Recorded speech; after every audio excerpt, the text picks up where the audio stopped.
Fala pessoal, tudo bom? Trazendo mais um vídeo para vocês aqui. Eu fiquei um tempo aí sem postar, mas agora estamos de volta e vamos para cima. No vídeo de hoje eu quero trazer para vocês uma noção que é extremamente importante. Todo jogador forte sabe fazer isso aqui com maestria, então você definitivamente tem que aprender isso aqui. E do que se trata?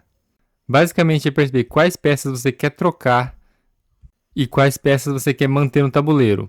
E hoje a gente vai falar especificamente sobre trocar as peças do oponente, as peças fortes do oponente. Eu acho que foi o Botvinnik que falou que o xadrez ele é 90% trocas. E isso com certeza tem um fundo de verdade. Basicamente, para você fazer qualquer coisa, vai envolver algum tipo de troca de peça. Seja para você fazer um ataque, criar alguma fraqueza, abrir alguma linha, enfim, qualquer coisa que você tente fazer vai ter que ter trocas. Bom, e aqui nessa posição que eu trouxe, eu quero que você pense aí por um instante e crie um plano aí de ação para as brancas. O que você acha que as brancas deveriam fazer nessa posição? Bom, você deve ter notado aqui que esse bispo aqui, ele é a peça mais forte das pretas. Ele está basicamente segurando a posição das pretas inteira. Então seria ótimo para as brancas se elas conseguissem trocar esse bispo aqui. E como que elas podem fazer isso? Exatamente com o lance bispo F2, propondo a troca aqui. Bom, aqui as pretas não tem muita alternativa, além de capturar aqui em F2, porque além desse bispo estar ameaçando aqui, capturar aqui e ganhar o peão, né, porque tem a dama atacando também. Se as pretas tentarem jogar como bispo E5, as brancas podem tentar jogar F4 aqui e é muito ruim para as pretas. Então, bispo toma F2 e depois de torre toma F2, o bispo que estava aqui todo poderoso em E5, ele desapareceu.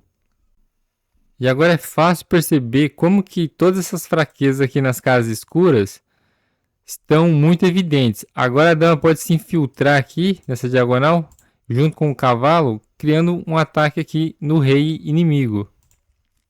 Bom, a partida seguiu com dama 5. As pretas estavam tentando controlar aqui a casa de C3, né, para impedir a invasão da dama. Porém, agora depois de dama E2, ameaçando aqui entrar por B2 dessa vez.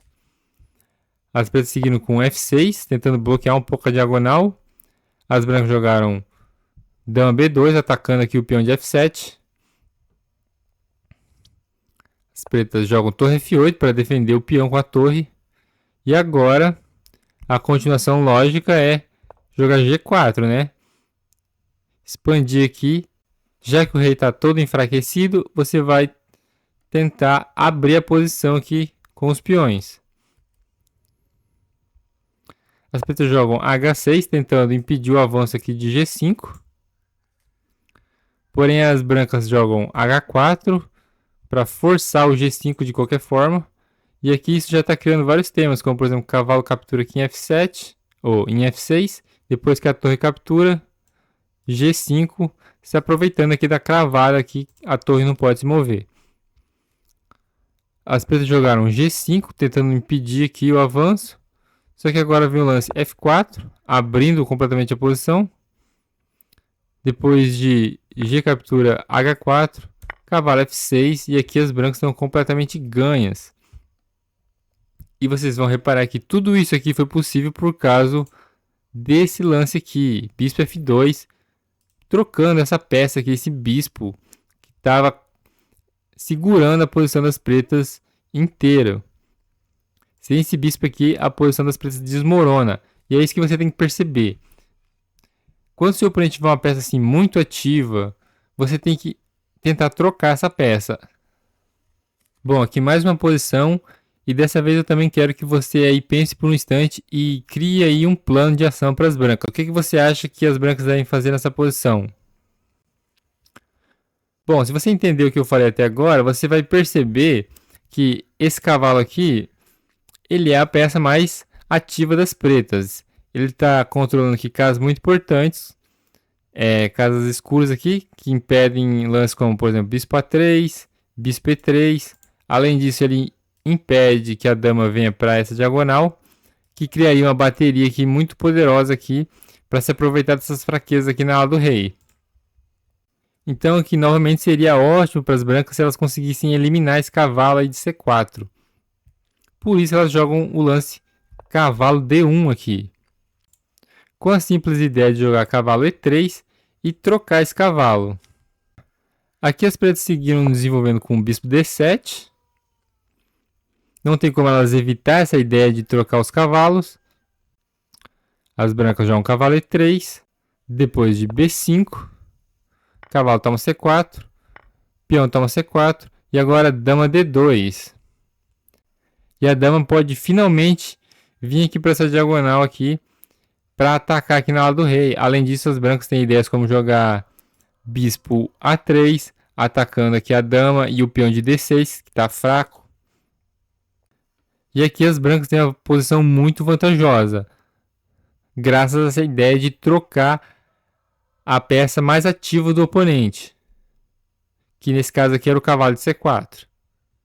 Nas suas partidas é extremamente importante que você sempre tenha essa ideia na cabeça, sempre se pergunte, qual é a peça mais ativa do meu oponente? Será que eu consigo trocar ela por uma peça minha, que não está tão ativa assim? Se você continuamente ficar se perguntando isso, você vai atingir ótimos resultados. Bom, e agora mais uma posição aqui. O que você acha que as brancas devem fazer nessa posição?